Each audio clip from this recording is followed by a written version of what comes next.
Welcome to JH. Today we are diving into the high-stakes world of Home Depot penny hunting, because apparently, some people find stocking hardware store clearance bins more therapeutic than actual hobbies. Penny items are those legendary products marked down to a single cent that Home Depot desperately wants to disappear, but occasionally, these items accidentally leak onto their website. It is basically the retail equivalent of a glitch in the Matrix, only with more hammers and mulch. To start your digital scavenger hunt, head over to homedepot.com and type in keywords like clearance. You can also try searching for special buy of the day, which is where these mythical 1-cent treasures are most likely to hide.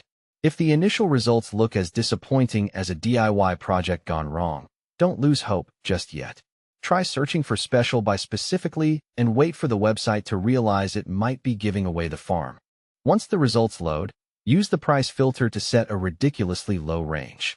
It is essentially like asking the website to show you its deepest, darkest secrets. While you might see items for $1, we are looking for the absolute bottom of the barrel. Pro tip: focus your energy on seasonal categories like holiday decor, garden supplies, and tools. These are usually the first items to hit rock bottom once the season ends and the store realizes they have no room for 500 plastic reindeer. If you are part of a deal hunting community, which is a polite way of saying internet hoarders, simply copy the SKU or item number directly into the search bar.